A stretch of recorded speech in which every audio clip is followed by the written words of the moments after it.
میرے نبی تشریف لے جا رہے ہیں، آپ کو آواز آئی یا رسول اللہ، آپ نے یوں دیکھا کوئی نظر نہیں آیا، پھر آواز آئی یا رسول اللہ،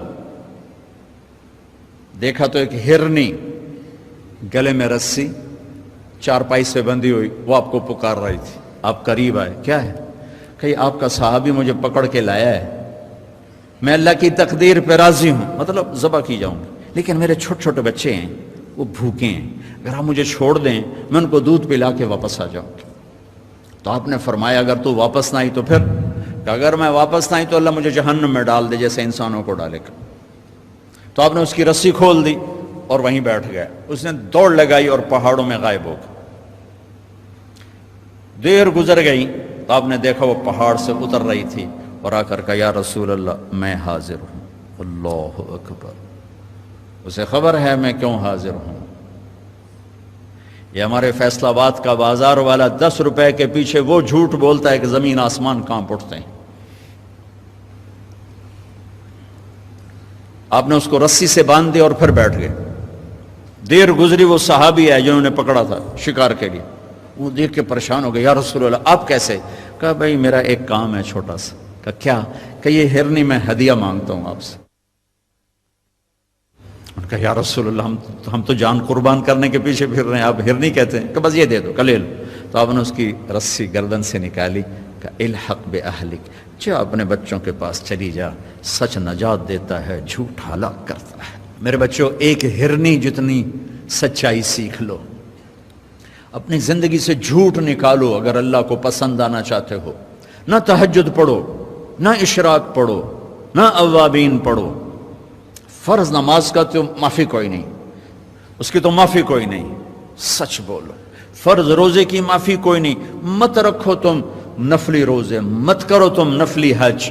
فرض حج ہے کرو، فرض زکوٰۃ ہے ادا کرو، فرض نماز ہے نہیں چھوڑ سکتے.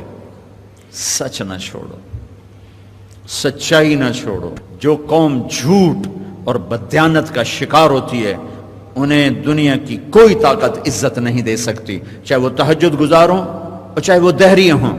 اور جو قوم سچ اور امانت پہ کھڑی ہو جاتی ہے انہیں کوئی شے ذلیل نہیں کر سکتی، چاہے وہ ایمان والے ہوں اور چاہے وہ 360 پتھروں کے پجاری ہوں.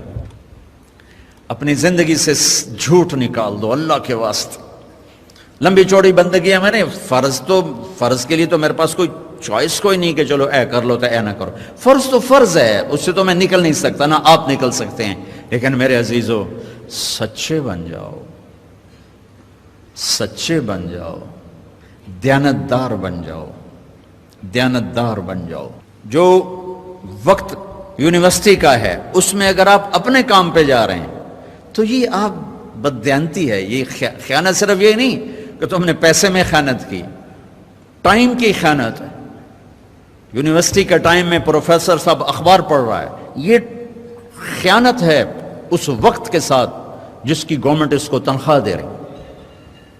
یونیورسٹی کے ٹائم میں وہ حاضریاں لگا کے اور اپنے کام کو جا رہا ہے، یہ خیانت ہے اس ٹائم کے ساتھ جس کی وہ تنخواہ لے رہا ہے.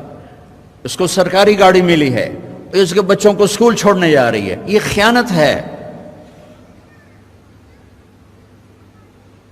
بددیانتی اللہ کی نظروں سے گراتی ہے جیسے پتھر اوپر سے نیچے آ کر گرتا ہے، اور دیانت آدمی کو لے جاتی ہے 7 آسمان عرشوں تک پہنچا دیتی ہے. دیانتداری جو ٹائم یونیورسٹی کا مقرر ہے اس سے اگر آپ گھنٹہ لیٹ آ رہے ہو آپ نے 1 گھنٹے کی خیانت کی ہے. خیانت صرف پیسے جوڑ مارنے کو نہیں کہتے. آپ نے بچوں کو پڑھانا ہے، نہیں پڑھایا، تم نے پڑھنا ہے، تم آئے پڑھنے کے لیے، یہاں تم کسی اور کام میں لگے ہو. تم نے ماں باپ سے بھی خیانت کی، اللہ سے بھی خیانت کی، اس یونیورسٹی کے ساتھ خیانت کی. پروفیسر صاحب یونیورسٹی کے ٹائم میں کسی اور کام میں لگا ہوا ہے، یہ خیانت ہے. اگر اللہ اس کے رسول کا پسندیدہ بننا ہے تو میں لمبے چوڑے وظیفے نہیں بتا رہا ہوں، چھوٹی چھوٹی 2 باتیں بتا رہا ہوں. سچائی، امانت، سچائی، امانت. ہمارے ایک بزرگ تھے، وہ ٹیلی فون کے جی ایم ہو کے ریٹائر ہوئے تھے اور تبلیغ کے بھی امیر تھے. جب وہ دفتر میں آتے تھے تو تبلیغ کا ایک بول نہیں بولتے تھے کہ بھائی یہ تنخواہ میں ٹیلی فون کی خدمت کی لیتا ہوں، یہاں کوئی تبلیغ کی بات نہیں ہوگی. اور جب وہ دفتر سے نکل جاتے کہتے ہیں ہن میرا ٹائم اپنا ہے، ہن کوئی ٹیلی فون کی بات نہیں ہوگی، اب صرف تبلیغ کی بات ہوگی۔ میرے بچوں، بددیانتی نے ہمیں زیرو کر دیا ہے۔ یہ تو ایک اجتماعی زندگی کے لحاظ سے میں کہہ رہا ہوں۔